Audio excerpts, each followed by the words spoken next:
സ്ഥാനാർത്ഥി പ്രഖ്യാപനം ഞങ്ങളുടെ ഒരു സംഘടനാ കീഴ്വഴക്കം അനുസരിച്ച് സ്ഥാനാർത്ഥികളെ അതാത് ലോക്കൽ കമ്മിറ്റികൾ ചർച്ച ചെയ്ത് ആ ചർച്ച ചെയ്ത സ്ഥാനാർത്ഥികളുടെ നിർദ്ദേശമായി വാർഡ് കമ്മിറ്റികൾ ചർച്ചയ്ക്ക് വയ്ക്കും. ആ വാർഡ് കമ്മിറ്റികളുടെ അഭിപ്രായം കൂടി കണക്കിലെടുത്ത് ആരാണ് സ്ഥാനാർത്ഥി എന്ന് ഫൈനലൈസ് ചെയ്യും. അങ്ങനെ അവസാന ഘട്ടം ആയിക്കഴിഞ്ഞാൽ ആ സ്ഥാനാർത്ഥികളെ പാർട്ടി ഏരിയ കമ്മിറ്റിയുടെ അംഗീകാരത്തോടുകൂടി സ്ഥാനാർത്ഥികളെ പ്രഖ്യാപിക്കും. അതാത് പഞ്ചായത്തുകളിൽ തന്നെയാണ് പ്രഖ്യാപിക്കുക. ഏരിയ കമ്മിറ്റി എല്ലാ പഞ്ചായത്തിൻ്റെയൊന്നും പ്രഖ്യാപിക്കുന്ന രീതി ഞങ്ങൾക്കില്ല. അതാത് പഞ്ചായത്തുകളിലെ പഞ്ചായത്ത് കമ്മിറ്റികൾ അവിടെ പ്രഖ്യാപനം നടത്തും. ആ നിലയ്ക്കുള്ളതാണ് ഇതുവരെയുള്ള ഞങ്ങൾ ഈ സ്ഥാനാർത്ഥിത്വവുമായി ബന്ധപ്പെട്ട് ചെയ്തു വന്നിട്ടുള്ളത്. പട്ടാമ്പിയിൽ നേരത്തെ V4 പട്ടാമ്പിയുടെ സഹകരിച്ചിട്ടായിരുന്നു ഭരിച്ചിരുന്നത്. നിലവിൽ അവർ കൗൺസിലേക്ക് തന്നെ ചേർന്നിരിക്കുകയാണ്. എന്താണ് അവിടുത്തെ ഒരു രാഷ്ട്രീയ സാഹചര്യം? എന്തെങ്കിലും അതോടൊപ്പം തന്നെ കൊഴിഞ്ഞാമ്പാറയിലെ വിമത പ്രശ്നം അവിടെ ഒരു വിഭാഗം പഞ്ചായത്ത് പ്രസിഡന്റ് ഉൾപ്പെടെ മറ്റൊന്നായി മത്സരിക്കുമെന്നാണ് പറയുന്നത്.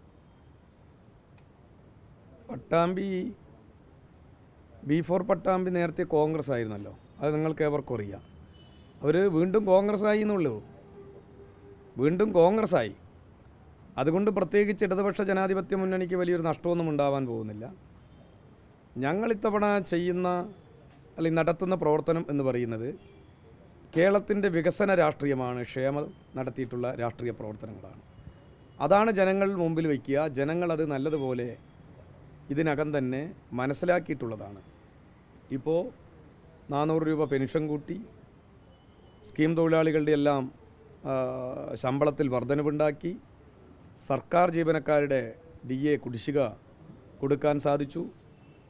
ഇത്തരത്തിൽ എല്ലാ പ്രതിബന്ധങ്ങളെയും തരണം ചെയ്ത് കേരള സർക്കാർ ഈ കേരളത്തിലെ മുഴുവൻ ആളുകൾക്കും ക്ഷേമപ്രവർത്തനങ്ങൾ പ്രഖ്യാപിച്ചു. 31,34,000 വീട്ടമ്മമാർക്ക് 1000 രൂപ വെച്ച് പെൻഷൻ കൊടുക്കാൻ വേണ്ടി ഞങ്ങളുടെ പ്രകടന പത്രികയിൽ പറഞ്ഞ അതേ കാര്യങ്ങൾ ഇപ്പോൾ നടപ്പിലാക്കുകയാണ്.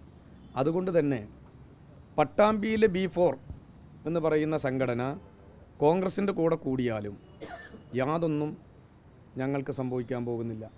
ആ മുനിസിപ്പാലിറ്റിയിൽ LDFൻ്റെ ഭരണം നിലനിർത്തും. കൊഴിഞ്ഞാമ്പാറയിലും അതുതന്നെ. കൊഴിഞ്ഞാമ്പാറയിൽ നിങ്ങൾ കുറേ പത്രമാധ്യമങ്ങൾ CPM വിരുദ്ധത നന്നായി പ്രചരിപ്പിക്കുന്നതിന് വേണ്ടി പ്രത്യേകിച്ച് പാർട്ടിയുടെ ജില്ലാ സെക്രട്ടറിയെ തെറി പറയുമ്പോൾ അതിന് നിങ്ങൾക്കൊരു സുഖമുള്ളത് കൊണ്ട് നിങ്ങൾ നന്നായി പ്രാധാന്യത്തോടു കൂടി കൊടുത്തു. അതുകൊണ്ടൊന്നും അവിടെ ജനവിധിയൊന്നും മറിച്ചാവാൻ പോകുന്നില്ല. അത് നമുക്ക് കാണാം. മാത്രമേ എനിക്കിപ്പോൾ ആ കാര്യത്തിൽ പറയാനുള്ളൂ. നിലവിൽ ഈ വല്ലപ്പുഴ, കിഴക്കഞ്ചേരി, വടക്കഞ്ചേരി ഭാഗങ്ങളിലൊക്കെ വിഭാഗീയത, CPM വിഭാഗീയത ബാധിക്കും. ഏഷ്യാനെറ്റുകാർക്ക് ഇപ്പോഴും ഞങ്ങളുടെ ഇടയിൽ വിഭാഗീയത ഉണ്ട് എന്ന് ഉറപ്പിക്കണം. ഇത് പണ്ടേ പോയ കാര്യമാണ് വിഭാഗീയത. പിന്നെ ഞങ്ങളുടെ പാർട്ടിയിൽ ജീവനുള്ള മനുഷ്യന്മാരാണ് പ്രവർത്തിക്കുന്നത്. ഒരു കാര്യത്തിൽ ഒരേ അഭിപ്രായമല്ല, പല അഭിപ്രായങ്ങളുണ്ടാകും. അതിന് നിങ്ങളെപ്പോലുള്ള ചാനലുകൾ, അതായത് എല്ലാ ദിവസവും CPM വിരുദ്ധത ഛർദ്ദിച്ചു കൊണ്ടിരിക്കുന്ന ചാനലുകൾ, അതിനെ പേരിട്ട് വിളിക്കുന്നതാണ് ഇപ്പോൾ നിങ്ങൾ പറഞ്ഞ വിഭാഗീയത. ഞങ്ങളുടെ പാർട്ടിയിൽ അങ്ങനെ ഒരു കാര്യം ഈ ജില്ലയിലില്ല, സംസ്ഥാനത്തുമില്ല. അതെല്ലാം പാർട്ടിയുടെ നേതൃത്വം തന്നെ വളരെ മുമ്പേ പറഞ്ഞ കാര്യമാണ്. ഏഷ്യാനെറ്റിന് ഇനിയും മനസ്സിലായിട്ടില്ലെങ്കിൽ ഇനിയെങ്കിലും അത് പഠിക്കാൻ ശ്രമിക്കുക, മനസ്സിലാക്കാൻ ശ്രമിക്കുക. ഈ മുതിർന്ന നേതാവ് ഈ മണ്ണാർക്കാട് മേഖലയിലെ ശശി ഈ CPMുമായിട്ട് നിസ്സഹകരിച്ച് നിൽക്കുകയാണ്. സ്വാഭാവികമായിട്ടും എന്തെങ്കിലും ഈ മണ്ണാർക്കാട് ഭാഗങ്ങളിലും കേന്ദ്രമൊക്കെ വലിയ പ്രശ്നങ്ങൾ ഉണ്ടാവില്ല.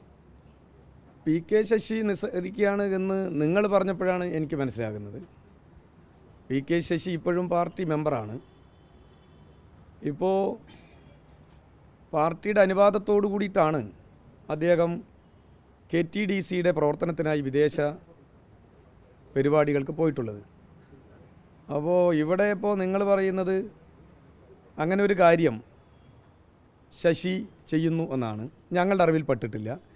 ഇനി ശശി ചെയ്താലും ഈ പാർട്ടിയിലെ വേറെ ഏത് പാർട്ടിയുടെ പ്രവർത്തകർ ചെയ്താലും അവർ ഒറ്റപ്പെടുക എന്നല്ലാതെ ഈ പാർട്ടിയിൽ വലിയ രക്ഷയൊന്നും ഉണ്ടാവില്ല. അതാണ് ഈ പാർട്ടിയുടെ അനുഭവം. അതുകൊണ്ട് അത്തരം മനസ്സ് പി കെ ശശിക്ക് രൂപപ്പെട്ടിട്ടുണ്ട് എന്ന് എനിക്ക് തോന്നുന്നില്ല. ഏഷ്യാനെറ്റിന് തോന്നിയിട്ടുണ്ടാവും. പക്ഷേ ഞങ്ങൾക്ക് തോന്നുമ്പോഴാണ് അത് ഞങ്ങൾ നാട്ടിലെ ജനങ്ങളോട് പറയും. നാട്ടിലെ ജനങ്ങളോട് പറയുമ്പോൾ CPM-നെ രക്ഷാവലയം തീർക്കുന്ന ലക്ഷോപലക്ഷം മനുഷ്യർ അവരെ അവരുടെ മനസ്സുകളിൽ നിന്ന് മാത്രമല്ല അവർ പ്രവർത്തിക്കുന്ന ഇടങ്ങളിൽ നിന്ന് പോലും എടുത്തു കളയും. അതാണ് ഞങ്ങളുടെയെല്ലാം മുൻകാല പാർട്ടിയിലെ അനുഭവം. നിങ്ങൾക്കെല്ലാം അറിയാം.